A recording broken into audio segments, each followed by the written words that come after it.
Good afternoon, everyone. My name is Sue Grove. I'm a board member with the Minnesota Association of Library Friends, fondly known as MALF, and I'm also the outgoing chair of the organization's programming committee. And I'm happy to welcome you today, and I will be moderating your questions at the end of today's presentation. And speaking of questions, we'd like you to drop any questions you have for Beth Steinhorn into the chat when they occur to you. Beth will keep an eye on the chat throughout her talk and may address a few of those in passing. But again, be prepared to be patient. We'll devote the end of our 90 minutes together for the audience Q&A. Please use the hand raise function if you have a tech-related question or issue, and David, our tech manager, will be watching the raised hands and be in touch with you individually.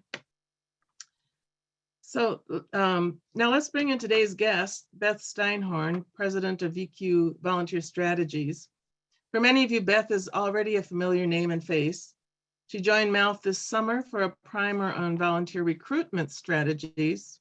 And you'll see a YouTube link to that earlier program in the chat box. And I highly recommend that you maybe as a group, watch it. And we're bringing Beth back today for something of a part 2 to that earlier session. And this time, the focus is on volunteer retention, which is important for all of us, how to keep, motivate, and grow the volunteer workforce that's the lifeblood of most of our friends groups. And before I pass off the reins to our speaker, allow me to share just a few of Beth's impressive credentials so that you enter this keynote as excited as I am. Prior to her consulting career, Beth honed her volunteer management skills as an executive director and marketing director with high-profile education and religious-based organizations. In her decades of consulting as the head of VQ Volunteer Strategies, Beth has aided not-for-profits as varied as the Association of, I love this one, Zoos and Aquariums, the American Red Cross, and Meals on Wheels. Past clients in our sphere include the Public Library Association and the California Library Association. So that's just a very small sample of her experiences, but please, Beth, take it away. We're looking forward to this. Thank you so much, Sue, and thank you to everyone for having me back. I'm delighted to be back with MALF. As Sue, and thank you, Sue, for the warm welcome. As Sue mentioned, I am president of VQ Volunteer Strategies, and you can visit our website to pull down lots of free tools and templates and resources that can help you look at your engagement practices and enhance them even further. I also want to say that I always feel like when I'm with folks in libraries, like I'm back with my people, because I started in the nonprofit arena working 15 years in museums, and museums and libraries are such wonderful collection-based organizations, and volunteers are, as I think Sue said, the lifeblood of all that we do in these community-based organizations. So it's a pleasure to be back with you. As you mentioned, today's topic, staying friends or keys to success in retaining volunteers, is looking at how do we, once we recruit volunteers, how do we keep them engaged? So I'd like to open with a brief story. And these, we can all think of stories where we knew of someone who came to volunteer once and didn't come back. Versus the stories where someone comes back over and over again, or maybe even just stays a few months, but has a really impactful experience, a meaningful impact on the organization. So I want to share two contrasting stories, both true and both that happened about a mile down the street from my office here in Southeast Denver, Colorado. First, a parent came early to this school to drop off her kids, and in response to a request to come and help sell those grocery cards, right, for fundraising. But her real goal was to meet parents and to greet the kids. She showed up at the appointed hour, probably early, and no one was there. Eventually, she asked the guard, who said, "Oh, the principal was running late and she had the cash box." And when the principal finally showed up, she basically congratulated this volunteer, saying, "It's your lucky day. You don't have to volunteer." Well, from the principal's perspective, she was giving this gift to the volunteer. From the volunteer's perspective, it was a waste of her time, and she was frustrated and disappointed, and felt that her goals were about becoming part of the community, and those were dashed by this experience. Contrast that to a program in the same school, which was through a partnership, an annual health fair, and I'll be sharing some information about that later. But these health fairs happen annually where volunteers, including healthcare professionals, doctors, nurses, phlebotomists, come to provide low-cost health education and screening. And there's a volunteer site coordinator who organizes the whole event, places people where their skills are utilized, ensures that everyone is oriented and personally greeted and personally thanked. And this site coordinator is known throughout this statewide organization as someone whom volunteers will follow regardless of the site that she leads. She's built a relationship and she uses folks' time wisely. Even those who don't come back recommend the opportunity to colleagues. So here are these two programs, two different volunteer experiences, one that led to no interest in retaining and a relationship as a volunteer, and the other where people are not only coming back, but they're recommending that others engage. So that's what we're really going to be unpacking. How do we leverage our library programs, our friends, associations to be able to be more like the second example, not the first? So we're going to do that by briefly touching on some recent trends in volunteer engagement, generally speaking. I know I talked a lot about this in the summer workshop, but I'll be just summarizing some high-level pieces. We'll also talk about retention and what research, including COVID-related research, demonstrates about or reveals around retention. And then we're really going to be spend our time looking at the strategies that lead to greater retention in volunteer engagement. Well, let's look at who volunteers in the United States. In the US, roughly 25% of the population age 16 and older engages in volunteering through an organized organization, a nonprofit, a public agency, a community institution, congregation, or any other. In 2018, excuse me, AmeriCorps, which was formerly known as the Corporation for National and Community Service, released an updated estimate indicating that actually up to 30% of the US adult population engaged in volunteering, which was great news that there was a bump after years of steady decline. The AmeriCorps report further estimated that a significant percentage of Americans also spend their time helping neighbors, more than 50%, and family and friends, 43%, outside of an organizational setting. So that suggests, or I would say confirms, a very high level of volunteer engagement across the population in both formal and informal modes. The challenge is, of course, that while we see at long last a bit of a bump in volunteer rates going up, the number of hours on average that any one volunteer contributes on an annual basis continues to plummet. Between 2015 and 2017 alone, that total average number went from 126 to 89 hours per year, which leads to my quick summary of what volunteers are seeking today, which is something I shared over the summer as well, which is that volunteers demand flexibility in their engagement, in the way that they serve. They want to work with organizational leaders as colleagues, not just necessarily be told what to do, how to do it, when to do it. They want to use their skills or gain new skills, and ultimately, they want to make an impact. Of course, much of this changed when COVID hit, as so much of our volunteering in person was curtailed. On the flip side, other areas where demands for services increased, we saw a push, a real need for new volunteers to be recruited and increases in numbers.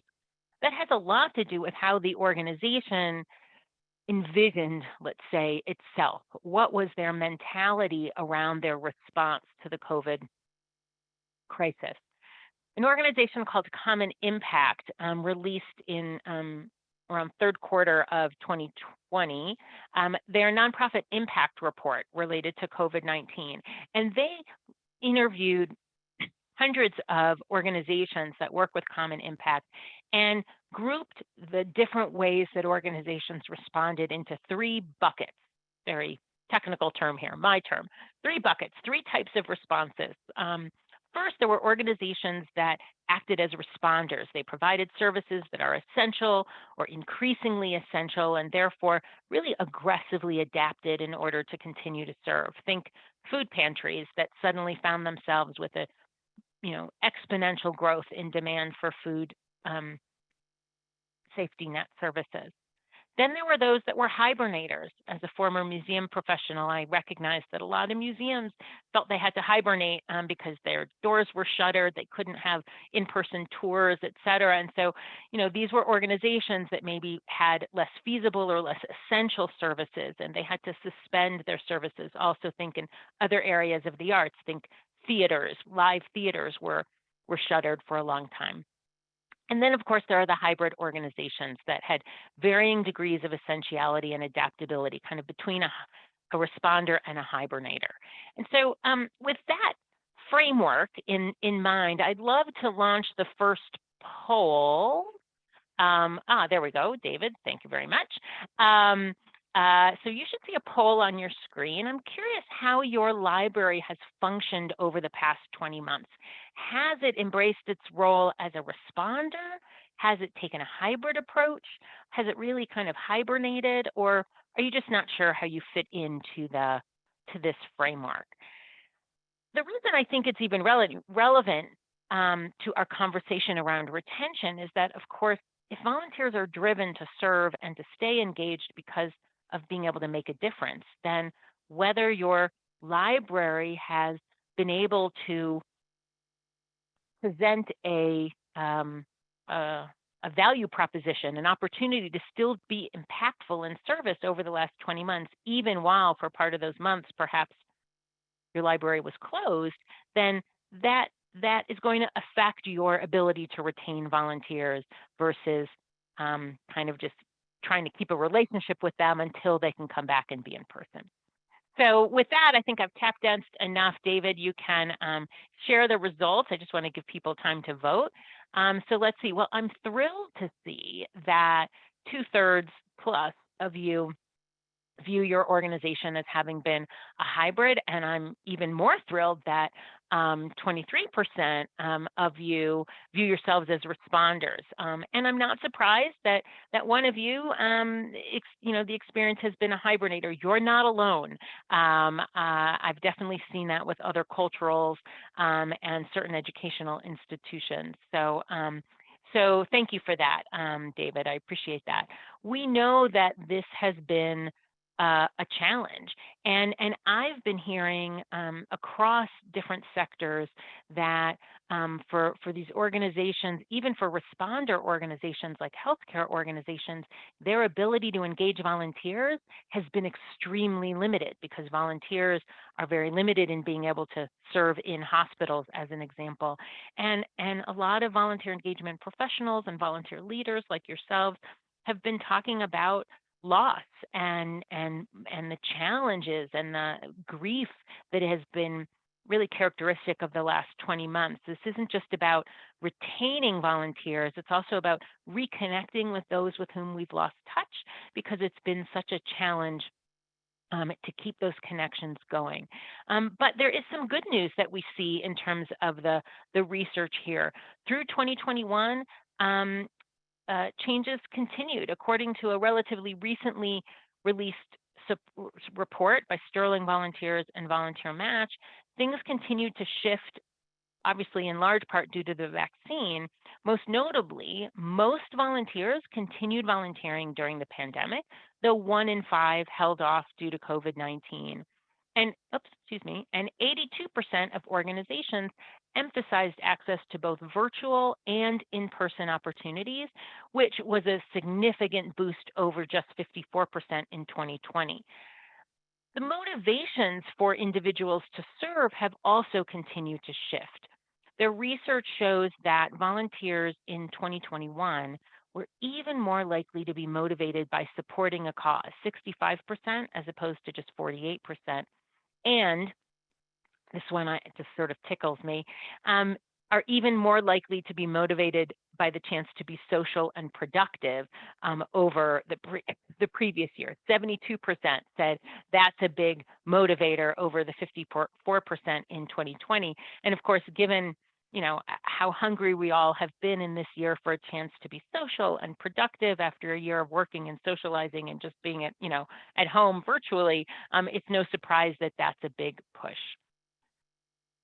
As I shared over the summer, Janet asked for the citation, and I believe that David has a copy of the PDF of these slides, so those can be shared. The citation is the 2021 Industry Insights Report by Sterling Volunteers and Volunteer Match. And if I have a chance, I'll try and post that in the chat. Can't multitask quite that much yet, so hopefully you got that, but I'll try and post that. So one of the things I mentioned over the summer as well, which came out of a Civic Life Today report from Points of Light, Janet, if you're interested, is what are volunteers saying amid the pandemic will make a volunteer experience seem worthwhile to them. And here's what, from the volunteer perspective, a worthwhile experience is. It's discoverable, it's local, it's credible, it's social, it's authentic, personal, impactful, and here's where we get to the retention piece, it's repeatable. When those elements are present, most people say that they will make time to volunteer. And I think, again, for us, one of the big pieces is whether this is repeatable.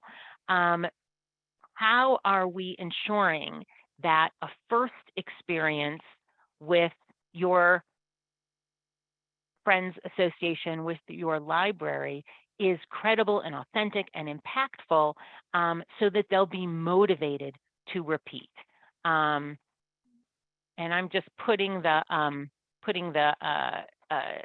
source for this in the chat here. Points of Light Civic Life Today report in 2020. And for those who are interested in the research, there was a follow-up report in 2021 that's specific to millennials. So if you also search the 2021 report for the person who put in some questions about millennial engagement in the questions that were submitted in advance, you might gain some insights on how to engage millennials from that report. Back to retention.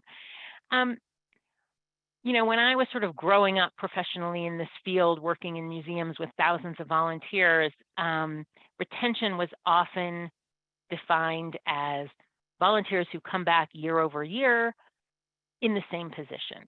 But John Lipp, who's worked in volunteer engagement for a long time, has this wonderfully rich definition of retention, which is, as you see on the screen, a process to maximize volunteer talent. That helps us get beyond some of these traditional definitions of retention. And let me just say, there is no established definition in the field for retention specifically. In fact, just a few years back, we were working with a client, a Red Cross chapter, on this very question and did a lit review and research and confirmed what I think we all know. There is not any one accepted definition, which I think is great. It means you have the power to define what your retention goals are and advocate for what really works for you and your friends. For many organizations, it's hours or events or shifts. For others, it might be years of service. These are kind of very traditional roles. It could be number of, fulfilling a required commitment, like a seat on a committee or tenure in a certain leadership role. But it also could be, I'm committing to helping plan this event. It's going to be 4 months of planning and 1 month of the event implementation and follow-up, and that's my commitment. And if I fulfill that, then I'm considered 100% retained for this position. It could be consistency of service, maintaining certifications and eligibility to serve. Think maybe outside of the library world, but think, for example, of disaster response volunteers who need to maintain a certain first aid certification in order to be deployed to respond to a certain, tornado or something like that. So there are a lot of different ways of viewing retention, and I always believe that we need to get beyond thinking about retaining volunteers in the same role or even technically as a volunteer, but rather sustaining a relationship with the organization so that volunteers know that they can come in and out as their life demands it. But even when they're not actively volunteering, they could be advocating on behalf of the organization. They could be making financial donations to the library. They could be an ambassador for participation in library programs. So I think it's really good that we can define what retention success is for our own library associations and circumstances. And certainly how we define retention has shifted significantly amid COVID-19. So I'd love to launch our next poll. And in this one, you should be able to select multiple answers. So you'll see once David launches the poll prior to the pandemic. So this is actually thinking back to how did we do things before the pandemic? How did your Friends Association measure volunteer retention?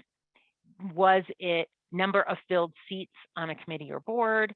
Was it the number or percent who stayed year over year, regardless of their position or role? Was it the number or percent who completed their full assignment? Maybe you didn't track retention, or if there's something that I didn't list on these choices and you want to put in the chat, please go ahead and do that. I think it's important to note as people are responding that some of these measures are really difficult, if not impossible, to measure during the pandemic. And in fact, it's been challenging and tempting to sort of unfairly penalize those who've been unable to volunteer, but might be supporting the organization in different ways, which leads to a question I want to ask in a moment. But let's pull up the results, David, if you don't mind. There we go. Let's see what we got. So roughly half of you did not track retention, but also roughly half also instead measured those who stayed year over year. And then we have a handful who checked number of filled seats or number who completed their assignment. So we certainly see a nice variety among our participants today. Thanks, David. We can close that out. And I'll just lead to the question that I think all this points to, which is, what really is our goal in terms of retaining volunteers? Is it having them volunteer forever and ever in the same way, or is it about staying connected to your library and to its mission? In that regard, I like to think of the National MS Society, which has hundreds of thousands of volunteers and participants across the nation. Throughout the pandemic, their national leadership was really clear, and this is a very event-driven, obviously there are service and research-based organizations supporting people and those affected by multiple sclerosis, but a lot of their volunteer opportunities, not all, but many, are event-based. And a lot of those events, the MS Walks and MS Bike events, were all canceled or shifted to virtual. So it was very clear early on. Cindy Zaghi-Boilo, their CEO, made it very explicit that their goal throughout the pandemic was to stay connected until we can be together again in person.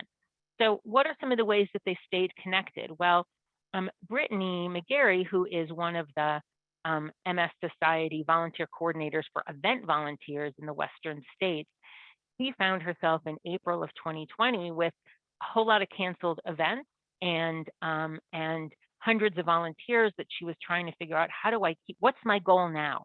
My goal used to be to keep volunteers coming back to events, but how do I shift amid COVID? And so she started out first by developing a survey with a list of opportunities that went well beyond what she personally was responsible for. She sent it out to all the volunteers in her region.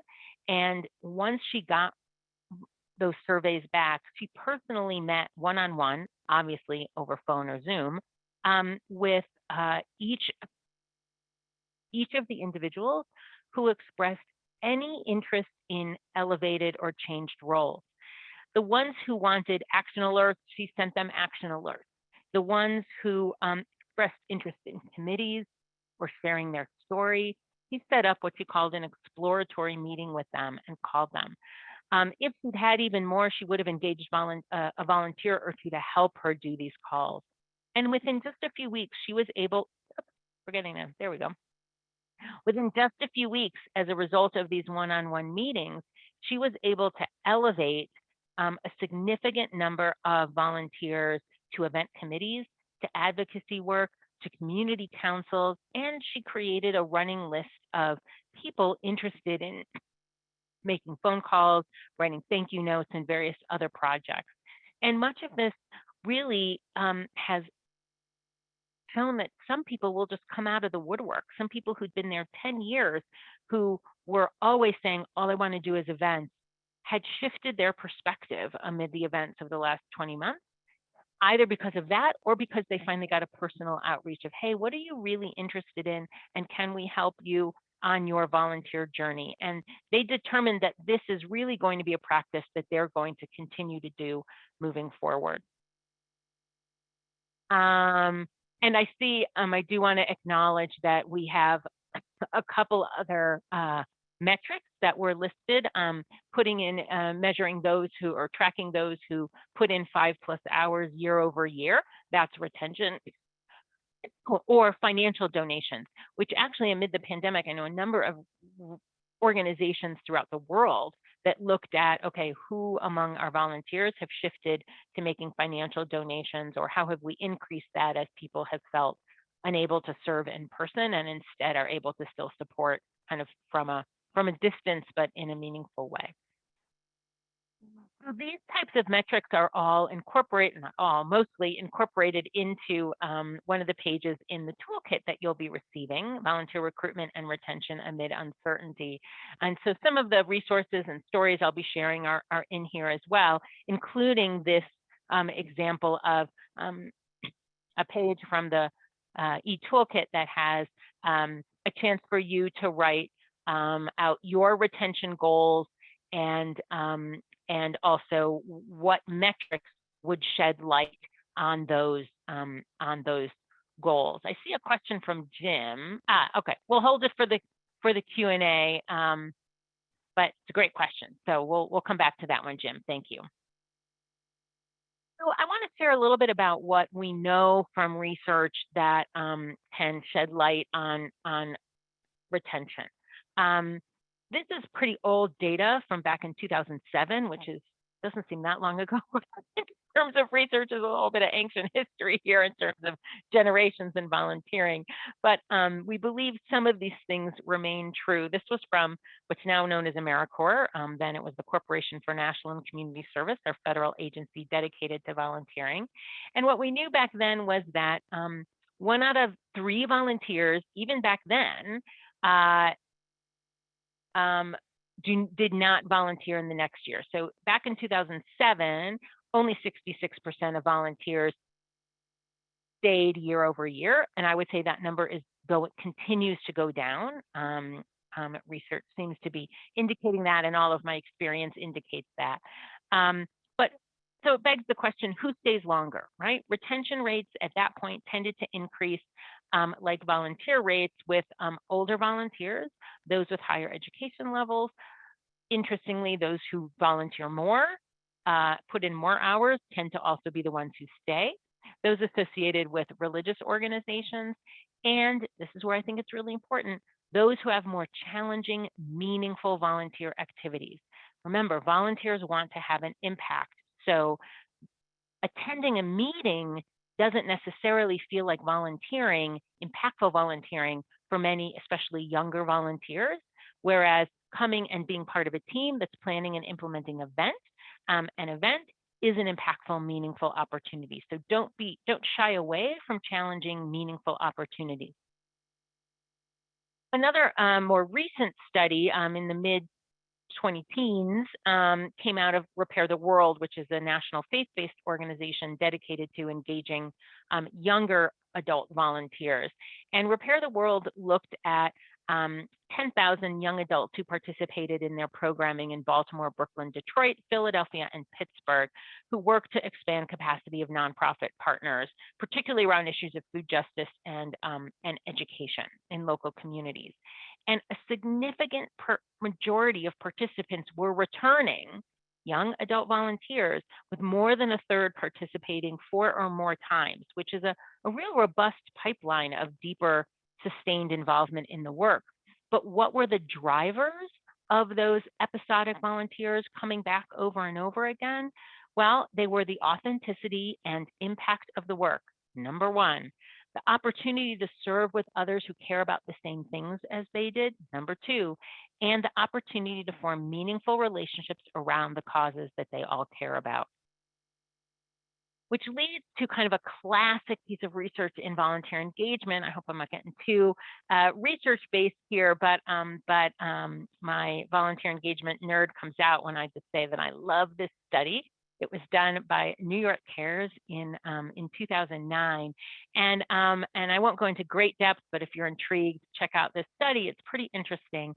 Here's what they learned. So, New York Cares is an organization that engages volunteers in projects to serve communities in New York City. They spent a couple of years studying their engagement and came up with a model they call the volunteer engagement scale, looking at what I might call a leadership ladder. Level 1 were volunteers who might show some interest but not actually follow through. These were the shoppers. Level 2 were the episodic volunteers, those who participate in maybe one event annually, one project. Level 3, short-term contributors who complete 2 to 4 projects per year, really just for only 1 year. 4, reliable regulars, 5, fully engaged volunteers, and 6, committed leaders. They have metrics and kind of clear definitions for each of these categories, but I think you can get the idea, right? This is about how you get people to not just be interested, but be interested and come, not just come once, but come twice, and build from there all the way up to having leadership. And so my question for you first is, do you even know what your engagement scale might look like? What are you trying to do? Are you trying to get new people in? That's the recruitment piece. Are you trying to move infrequent volunteers to a more frequent opportunity? Are you looking to get more people retained and moved up into leadership? What are your goals and how do they relate to what you might outline as your volunteer engagement scale in your association? Then the other piece that I think is really telling and could be applicable for your friends groups is this: what the research revealed about how to move people up that leadership ladder, that volunteer engagement scale. First, they said, why do volunteers stay?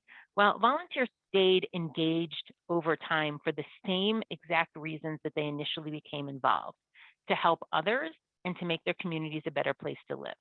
The strongest factors in determining whether volunteers became more involved over time were the same for the volunteers who were already highly engaged. Their satisfaction with the organization. Think about the stories I opened with, right? The woman who came and showed up and was told, oh, congratulations, you have the morning off. That wasn't going to be satisfying for her. That was a sign of inefficiency and disorganization and left her frustrated. Versus others who showed up in the organization was a well-oiled machine. They were welcomed and they really believed that their work made a difference. Those two things are really important, which means any organization or group that's engaging volunteers needs to be organized and communicate effectively. And they need to communicate the impact of the work, how it's authentic and how it's meaningful. The last piece from this New York Cares study is how the research inspired the organization to redesign and rethink how volunteers lead other volunteers. So I hope this is making your ears perk up, because that's exactly what you do in your friends groups. You are volunteers leading other volunteers.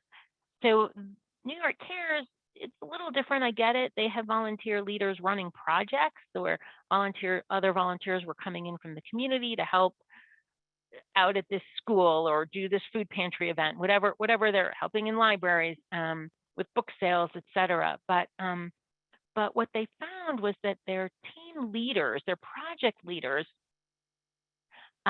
were in some cases inadvertently contributing to volunteers not coming back. And so, interesting. I'll share a little more on that in a moment. So here's what they did to help increase their retention. They redesigned leader roles to include retention as a responsibility, and I'm going to unpack that more in a moment. They improved communications with potential and current volunteers. They revamped the volunteer orientation so they could do it on a fast track. They did these, what do they call them, express orientations. So volunteers could learn what they needed to learn about how they fit into the overall organization, but didn't have to spend hours and hours doing it. And they intentionally moved people up the volunteer engagement ladder, tapping new emerging talent for more responsibility. But here's the piece about team leaders and how this might relate to your committee structures. Recognizing that team leaders often served as the public face of New York Cares, and that the experiences of volunteers working under their guidance of these team leaders can and do influence volunteers' future participation, New York Cares created a training program, a leadership development program exclusively for their team leaders.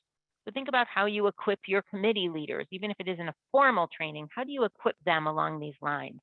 What they found was that team leaders were unwittingly contributing to decreased volunteer retention because they were focusing only on getting the job done. Seems like, well, shouldn't they be focusing on getting the job done? But here was the interesting disconnect. When they were focusing more on getting the job done, they were neglecting, not intentionally, but neglecting to focus on engaging and inspiring the volunteer participants to return over the long term. They were serving much more as work managers rather than as leaders of teams who could inspire other volunteers to deepen their commitment. So this new leadership development program, along with redesigning the position descriptions for team leaders, focused on training the team leaders to really become talent scouts and the face of New York Cares on behalf of New York Cares staff. The training stressed that volunteer team leaders would be expected to call or email volunteers before each project to encourage them to attend, to provide them with information and establish a rapport, to greet volunteers at a project. I know that seems silly, but sometimes unless you say it, they didn't realize that they needed to be doing that. You need to greet and welcome the volunteers that were showing up, and to follow up with them after the project's conclusion. And some of that was just done in email templates that the organization New York Cares gave to the volunteers to use, but these team leaders would then send these thank you notes and maybe personalize them a little to every volunteer who was on their team. And the team leaders were asked to become and became a more integral part of New York Cares, providing some feedback and recommending improvements. Terry asked if they had formal written job descriptions and orientation handbooks. Absolutely. And I'm a huge fan of that. So I would encourage you, if you don't have that, to ensure that you have position descriptions, especially for committee leads. But to what extent is nurturing a relationship with those on your committee or team and training up your successors, is that written into the descriptions of committee leads, as an example? Because that's the big shift that New York Cares went through that really helped up their retention. I could share the detail, you could read the report, but boy, their numbers went up a lot once they began instituting these initiatives. So that's the research. Let's get to the practice here. I'm going to, in the next 20 minutes or so, kind of walk through some key steps, 6 strategies that relate to the research, that derive from the research that I just shared, and that I've seen work in practice to help increase retention. And that's role design, screening and placement, training, support, recognition, and the sense of community. And once I walk through these, we're going to have a discussion. I have some prompts, and then we'll have a good time for Q&A, and we'll be wrapping up. So let's start with role design. Terry, your question was well timed because you were asking about position descriptions. I think position descriptions is absolutely vital. It's important to think about if the role is clear, and if it is attractive, and if it can be connected to the mission of your friends and the friends group and your library very clearly and explicitly. As I may have shared over the summer, I think a comprehensive position description includes all of these elements. Remember, this isn't a recruitment message. This is a position description that isn't necessarily what you use to advertise the opportunity, but it is what's used to help set expectations.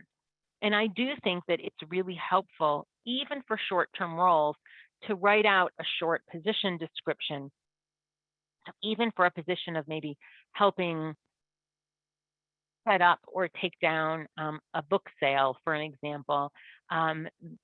Being able to articulate not just what are the 3 or 4 key responsibilities, but also what's the difference that this volunteer role is going to make, really helps you then recruit and attract people, as well as report on their impact, which is part of that retention strategy.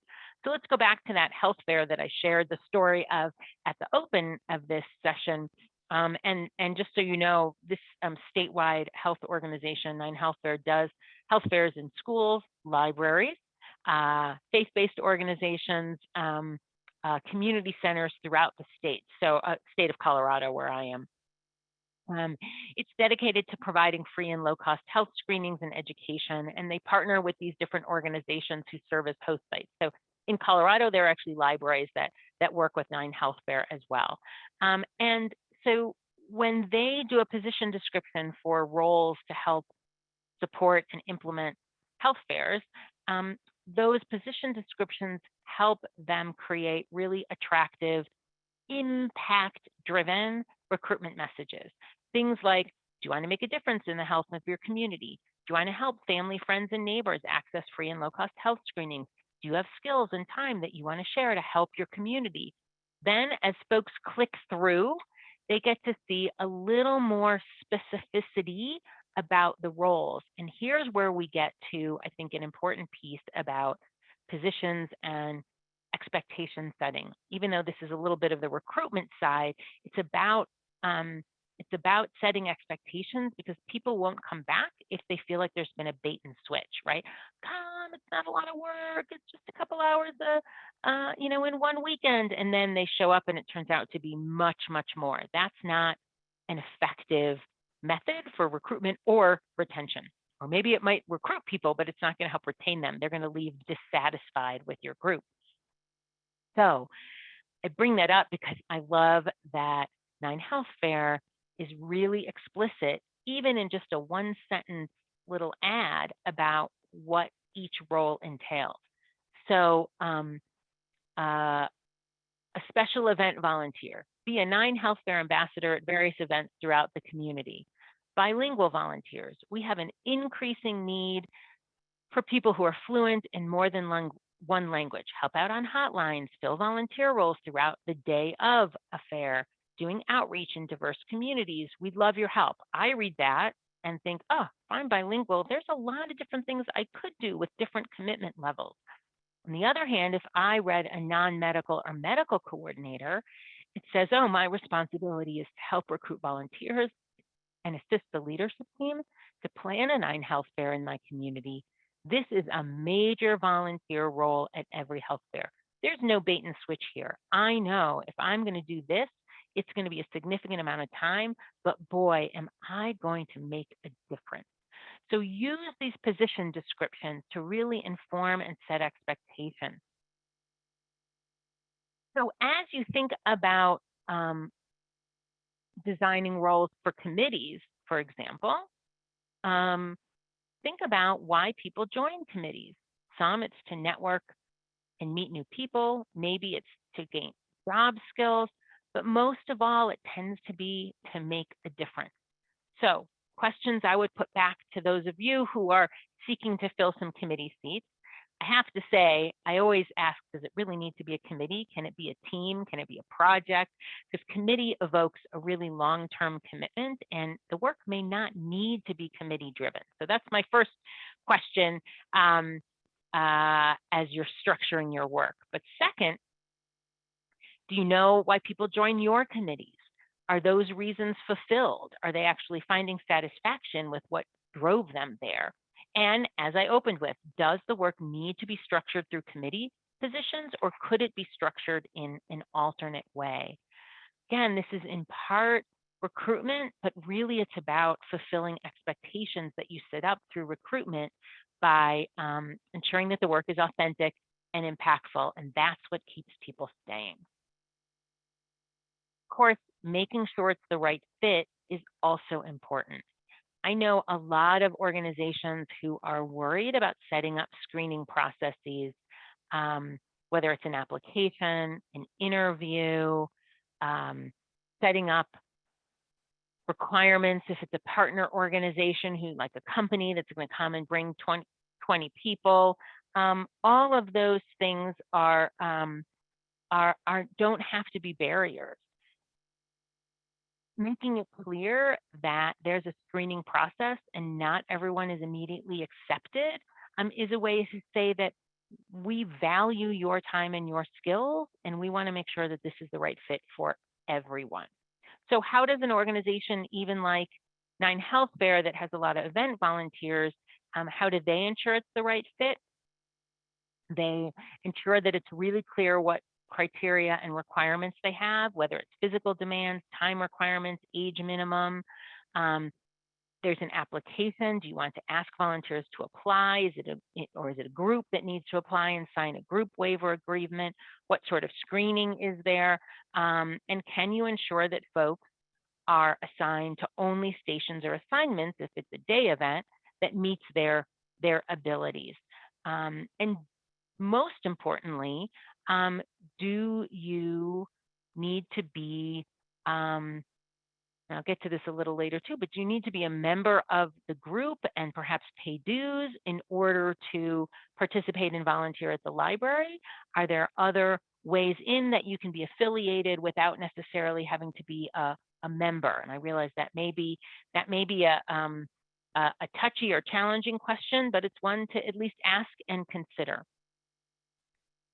So along those lines, do you have a screening process? What can you do to lower barriers on more toe in the water kind of volunteer experiences? I'm working with a couple museums right now that have docent councils and museum shop councils, and all sorts of other councils or auxiliaries, and the trends in many of these are rethinking their councils and their membership requirements to make volunteering at these museums more accessible.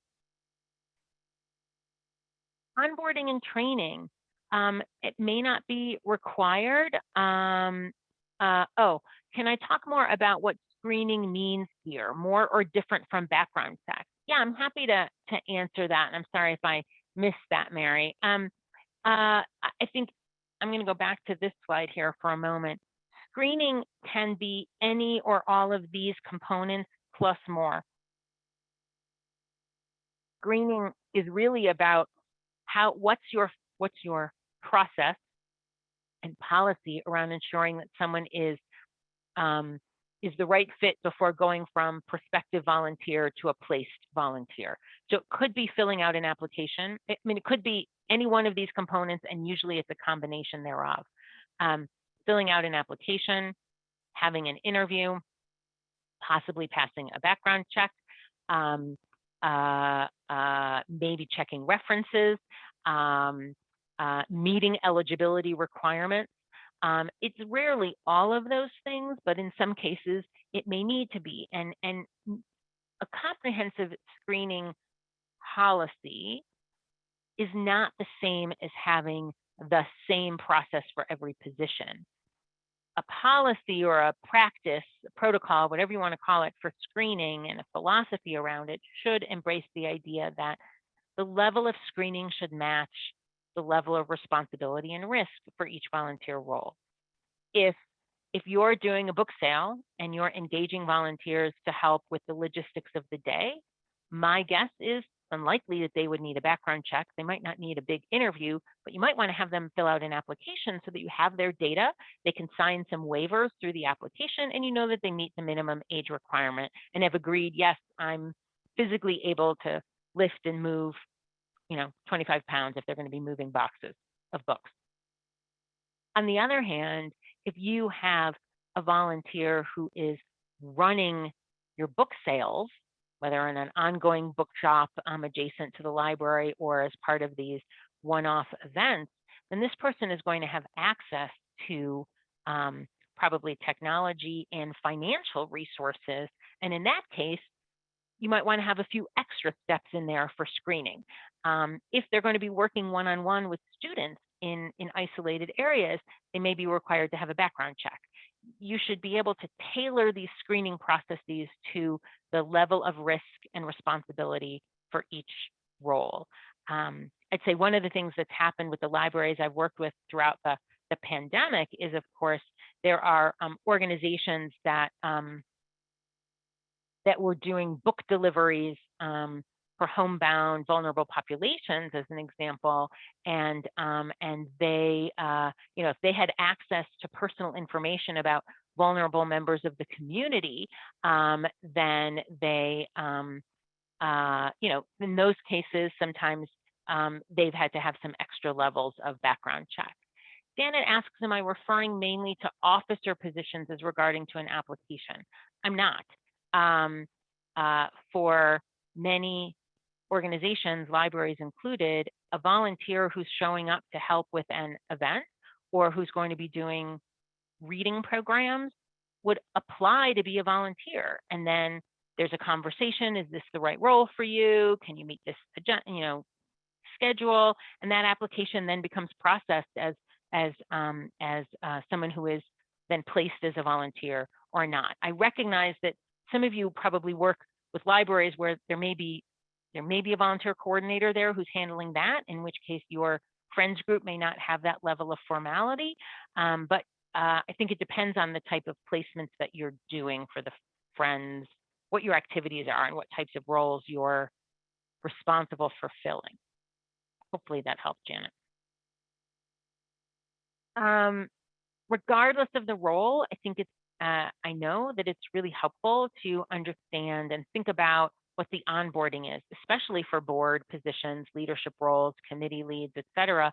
What's the onboarding? But this should be true for everyone. Onboarding could be a big, a 2-hour orientation with a handbook, but it also could be a 10-minute, hey, welcome to this book sale. Welcome to your shift working in our resale shop that's near the coffee shop at the library. This is how this work fits into the whole library system here. These are our expectations. This is your handbook. This is who you go to if you have questions. And this is how you fit into the larger picture here. Similarly, training helps ensure that the volunteer has the resources and tools and information they need to be successful in that specific position. So while onboarding is about generally how do you fit within the whole friends group and library as a whole, versus what role-specific information do we need? Like if they're working at a bookshop and, do they need to understand how to run the cash register? Do they need to understand, and can that be trained on the job, or can it be done, or does it need to be done before they start? Of course, once they're trained, there's support. And how do you ensure that volunteers know what what support is available to them ongoingly? especially for leads in your officer positions and your committees. When are they going to meet? About what? Do the volunteers on the committees and teams know what they're supposed to accomplish? Do they have sufficient authority to accomplish it?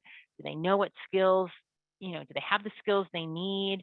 Do they know if they're succeeding and how we've decided to measure success, or are communicating that to them?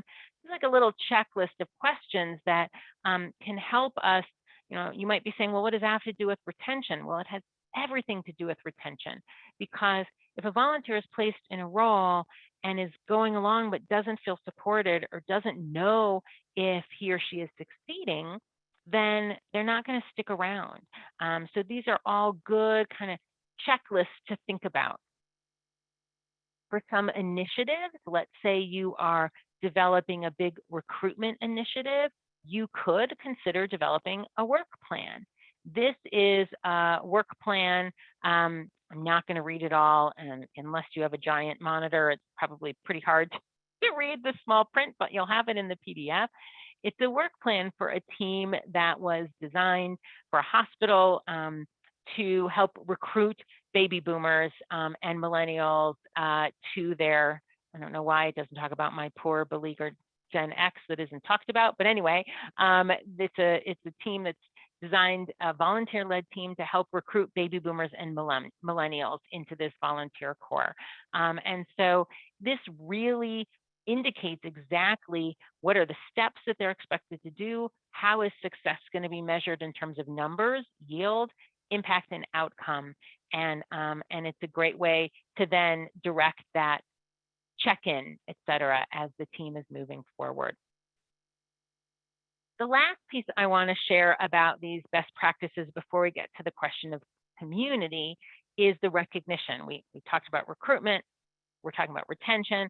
There's that third R in the 3 R's of volunteer engagement, which is recognition. Research shows that volunteers say that what keeps them engaged is 81% understanding the impact of their work, 59% relationships with other volunteers, staff, or the community I'm helping, and just after that, 45% the opportunity to build skills or gain experiences. What's great to see is that over the years, the gap between what volunteers say keeps them engaged and what organizations think keeps them engaged has closed, and they're pretty aligned. 81%, just an exact match of organizations, say that they share the impact of volunteer service, and 79% are working on relationship building. So that's great.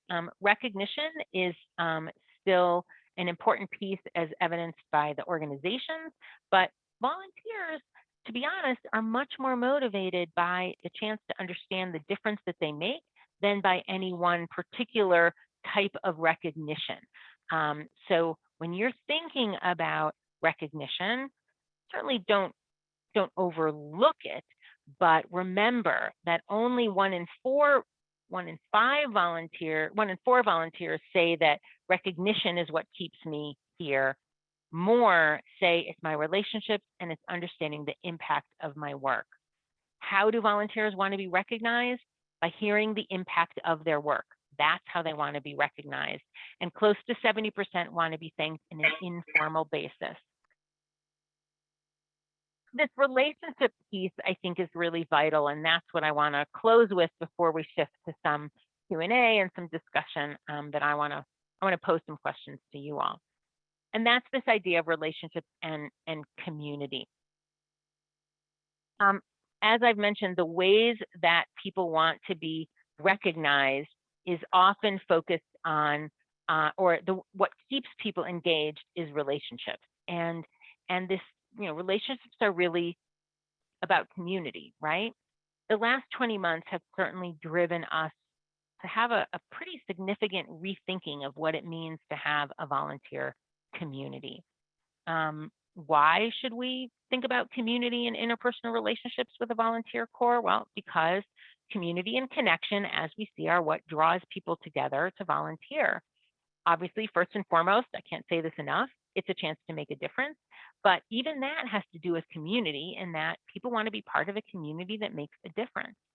Charles Vogel, who's a researcher and author, writes, When leaders create a robust and committed community, they build relationships that are effective and resilient. And certainly resilience is something we've all needed to exemplify in the last year and a half to 2 years. So what do effective communities do? Well, Vogel says that when leaders build stronger communities, the communities do 4 things better. They help members grow in the ways that they hope to, and that could be technical or personal or professional growth. They cause members to feel more connected, welcome, proud, and excited to be part of the group. And the interpersonal relationships are strengthened, which is going to keep them coming back.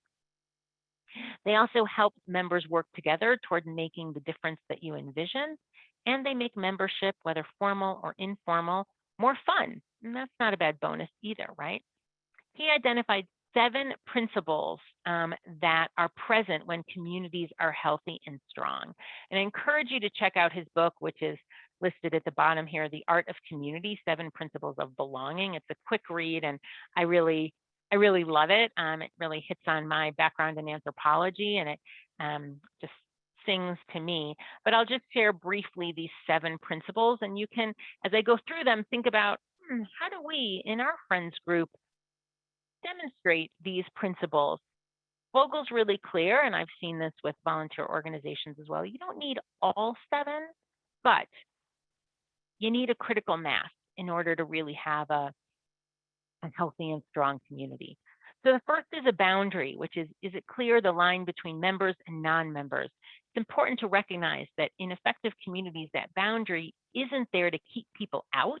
That's not it at all. The boundary is there to make sure that those who've joined, those who've become a volunteer, understand that they're really part of the community then, which relates to initiation. These are the activities that mark a new member. How do we let a new volunteer to the library know that they're there? Do they get a badge? Do they get a welcome letter? Do they get a video clip welcome from the president of your group or the director of the library?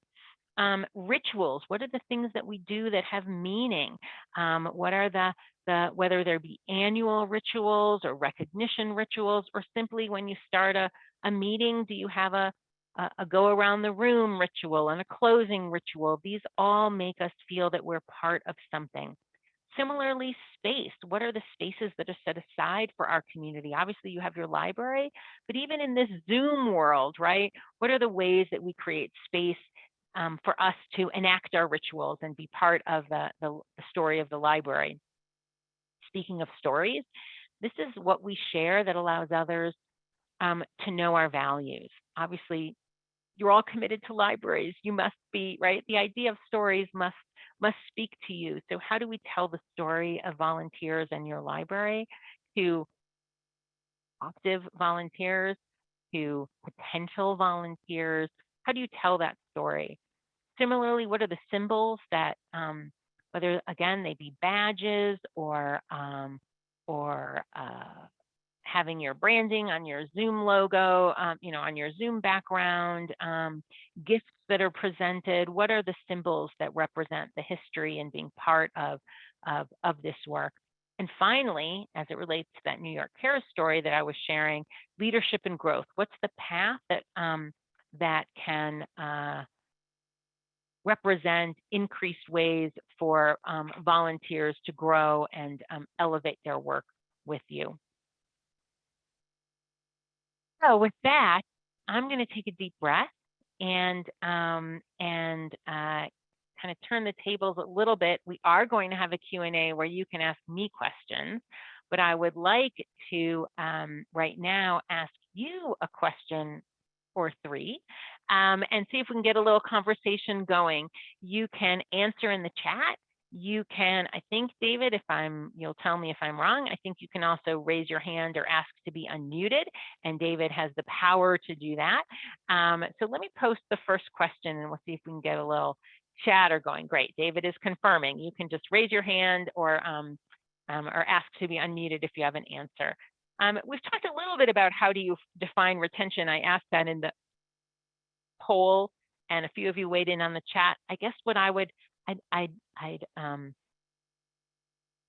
tweak that question now and say, how have you shifted your thinking about what retention success is given the events of the last 20 months or so? What are you thinking about retention? Or perhaps what new ideas have you gotten for measuring retention success, given the discussion I've led for the last hour? Any ideas of retention? Anyone willing to share in the chat or unmute while I take a sip of my tea?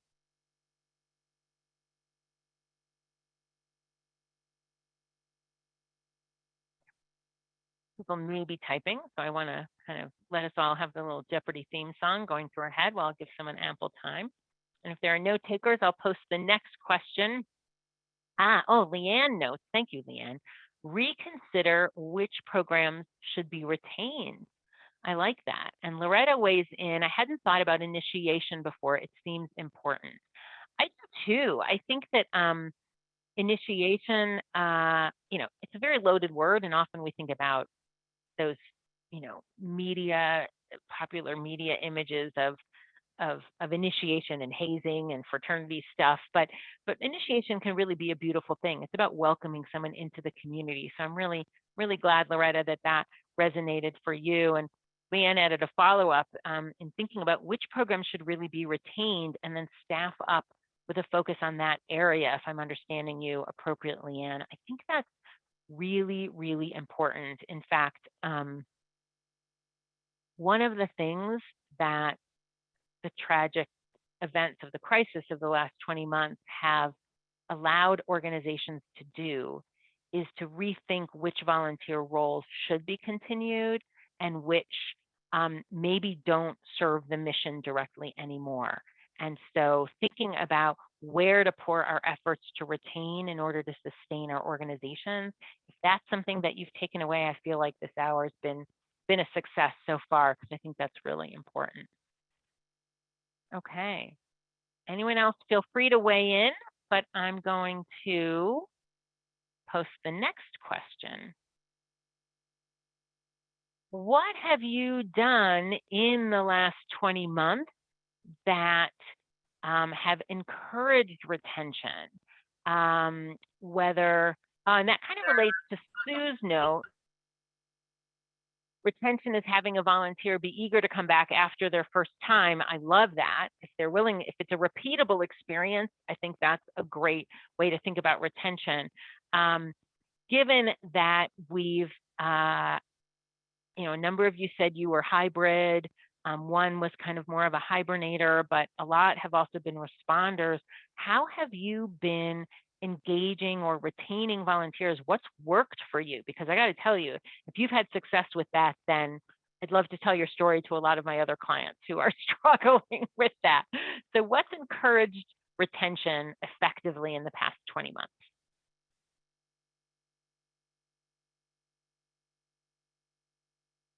Insights, or is that why you're all on this call?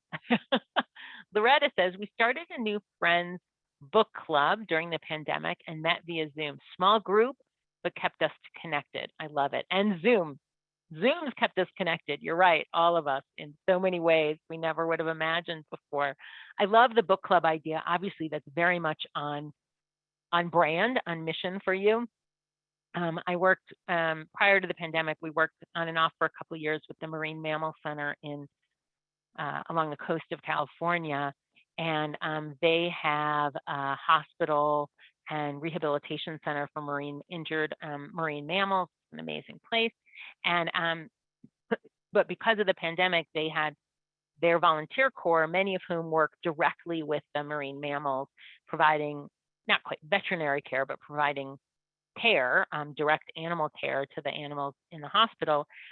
It was a much reduced number of volunteers, a skeleton crew, in order to keep social distancing, et cetera. Plus, they had fewer animals in their care at that time. And so they were looking for ideas for the crews that weren't on site, how could they keep meeting and keep that connection going?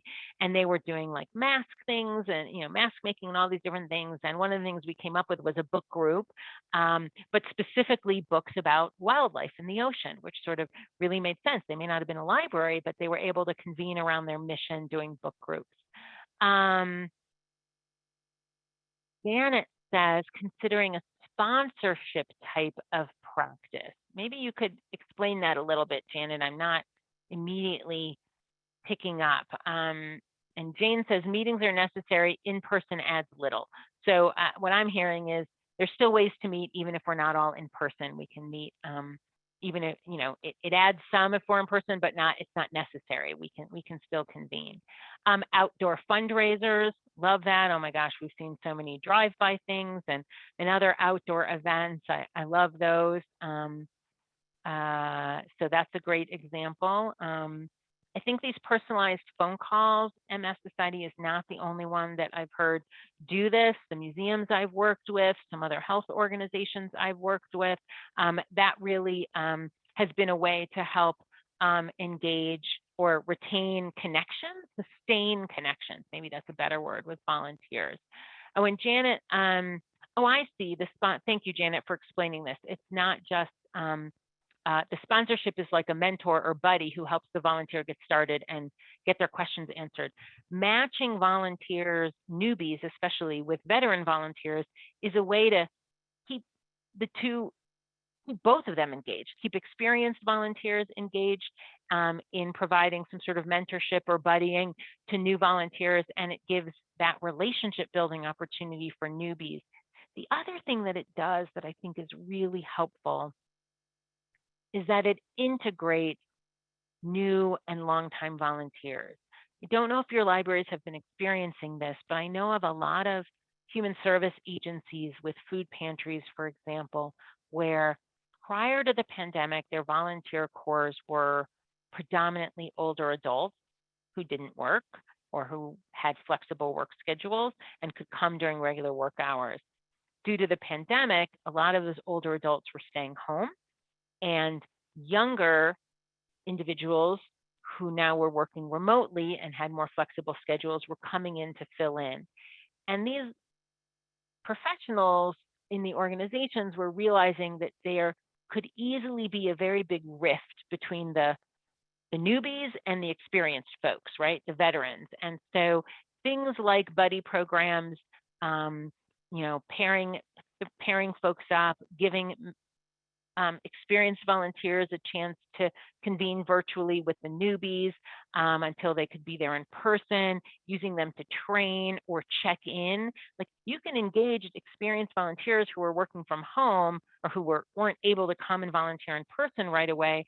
They could be the ones who were helping the volunteer coordinator make calls to new volunteers, kind of like I shared with New York Cares, making sure that they're going to come, checking in with them afterwards, answering questions. They could do all that from home on the phone. And that was a really great way to create connection with this now really mixed, more diverse volunteer corps. Jane weighed in coffee with the mayor. Love that. And Sally asks, do I have specific advice for getting a buddy program off and running? Well, my first piece of advice is reach out to Janet, because she obviously got one going. I think that would be a connection you two could connect on. And then my other advice is the same advice I give for any type of new role. Write a position description for the buddy, and make sure it's clear what the expectations are and what the qualifications are. Then tap a few experienced volunteers to kind of pilot it with you, and start with a small number of buddies, see how it goes, get their feedback, and then grow from there. But my guess is Janet may have some additional advice as well. Perry weighs in, we're decreasing our reliance on the library director so that opportunities exist for meaningful volunteer work in areas ranging from strategic planning to developing fundraising campaigns. It's moved us from 0 activities for volunteers beyond the annual used book sale. I love this I'm a little confused, admittedly, by the first sentence that you're decreasing your reliance on the library director. Maybe the library director was facilitating your strategic planning before. Maybe that's what you meant. But it fills my heart that you are engaging volunteers to serve as a strategic planning team, to help with fundraising campaigns. That's the meaningful, impactful work that volunteers want to do. And they're a great short-term but incredibly impactful opportunity. And I mean short-term, like it could be 6 months. I once volunteered to be on a strategic planning team for the camp that my kids go to. And it went on for years. And as someone who facilitates strategic planning, it was the most painful volunteer experience I've ever had. So short term could be 6 months or 8 months. You can do strategic planning in that amount of time. And it's a really meaningful way to get engaged. So Terry, I love that. I'm surprised to hear the mention of phone calls. The committee I volunteer with has had extremely limited response. Few people answer their phones. Well, great point. I think it's Marsha. Here's an interesting thing about people not answering their phones. That's true. Many people don't answer their phone, especially if they don't know who it's coming from, the call is coming from. But one of the things that comes out in Charles Vogel's research that I shared about community is that being invited in or checked in with is valuable to members, even if they don't accept the invitation. So the mere fact that someone might be calling to check in with a volunteer, presumably the volunteer is going to listen to that message, and it's going to have an impact, even a ripple effect over time, even if the volunteer doesn't call back and have that conversation. So I wouldn't let that deter you from doing it. And because I'm like tempted to go get the quote off my bookshelf, but really there's a quote, there's a piece of data in there that shows that being invited in to events and rituals and things like that, and knowing that you have the status of being part of the community and being asked is just as valuable whether or not they accept the invitation. So I'd encourage you to still do that. And Terry, thank you for weighing in with a little more explanation about the work of the director. David, I'm going to read your comment aloud. Recently, for MALF, retention has had a hefty dose of revisiting. In other words, approaching former volunteers, including but not limited to directors, who because of life changes in the past 2 to 4 years are in a prime position to recommit some time to MALF. Well, that makes me think of that example I gave from MS Society. Don't be afraid to reach out to past volunteers, even if they weren't active in the last 2 to 4 years.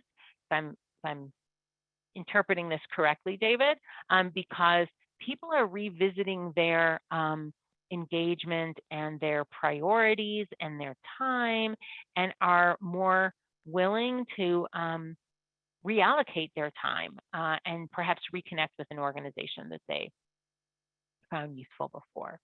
Okay, speaking of time, oh my goodness, I'm looking at the time.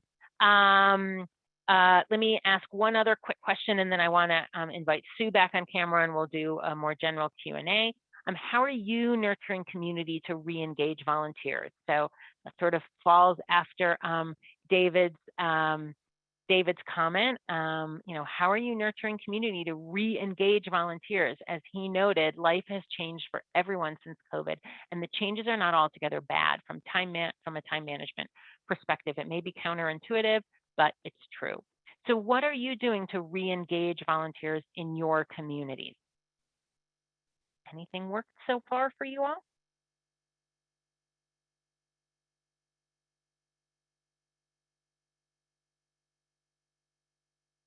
Or maybe while folks are typing, Sue, I'm happy to invite you back up and invite anyone else to share ideas.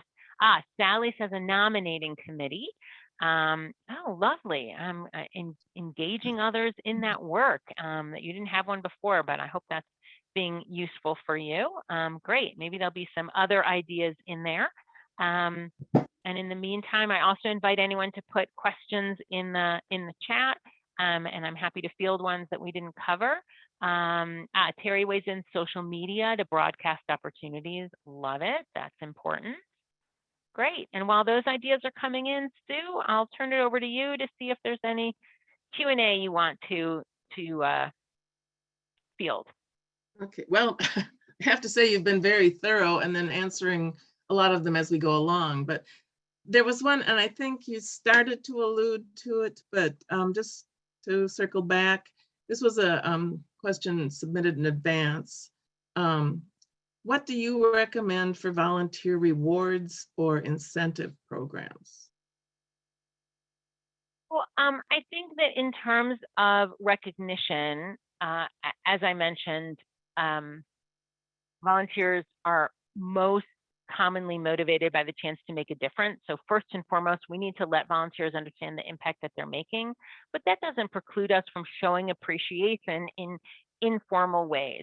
Many volunteers today are more interested in informal, more personalized types of recognition than big, what my mentor used to call rubber chicken dinners, which is good for the budget.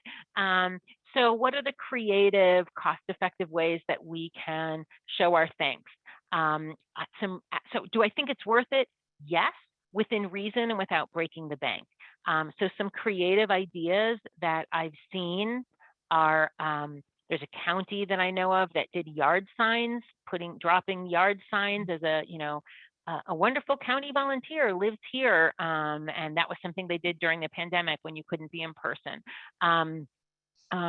Little small gifts, you've been a shining light, things like that.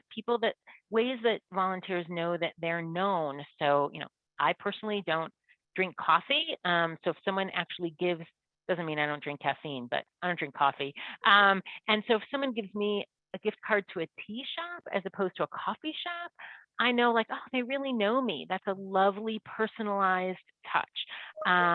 So I think those are some of the ways that are really helpful, creative and fun and useful without breaking the bank. Okay, I see Nancy Garino, our good friend, has put a question in. Any ideas on how to work with a library that itself has a strong volunteer program?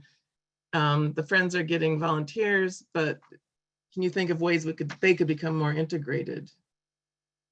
That's a big question. And I feel like it may be very ripe with a lot of politics in there, but here's what I'd say. I think that you can't, I love the idea of becoming more integrated. It's very similar to the museums I'm working with that have docent councils that work in one way, but then other museum volunteers that work in other ways.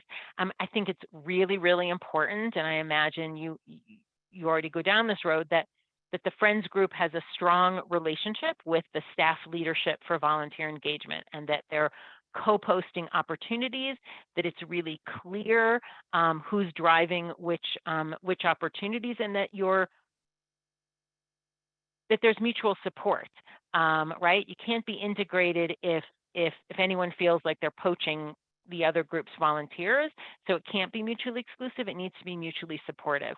So where are there opportunities to coordinate efforts, to cross promote, to align your practices, so volunteers know that what goes for one group can go for the other group. I think that's really important. I hope that just touches on a couple ideas. No, that's a tough one. Anybody else? One last question? No? Okay. Well, Beth, this has been amazing as usual, and we appreciate it. My pleasure. Thank you. So we will probably be talking to you again sometime in the future. And David, were you going to put up another slide here? Okay. So so we want to thank everybody who came out today for the webinar with Staying Friends Volunteer Retention 101. And 101 indicates this is just touching the surface. Please watch your inboxes for a follow-up email from MALF. In it, you'll receive a PDF of today's slide deck, so you'll have a lot of the citations and information that you were asking about. Plus, you get a free 18-page e-toolkit called Volunteer Recruitment and Retention Among Uncertainty. Last but not least, for us at MALF, you'll receive a survey link, and we really are eager to hear your thoughts on this afternoon's webinar.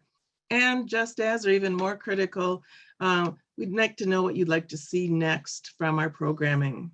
The survey is easy. It takes no more than 5 minutes to complete. And if you want to cross it off your to-do list right now, you can find the link in the Zoom chat as well. And then before we wish you happy holidays and sign off until the new year, now seems an opportune time to remind you that MALF's membership year is equal to the calendar year.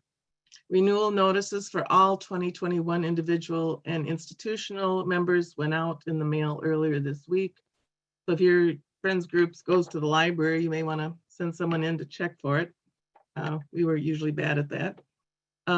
If this webinar is your first program with MALF, we'd love to have you in the fold more officially.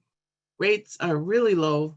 A library friends group is just $25 a year, and an individual is $10. So the dues structure reflects MALF's hope and intention to involve as many Minnesota library advocates as possible. Reference the link or mailing address on this slide to join.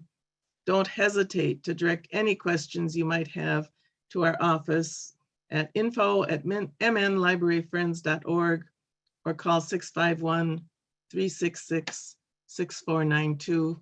If David doesn't know the answer, he will get it very quickly. So, and I just paid my dues and gave a donation online. It's very easy. You just go to our website.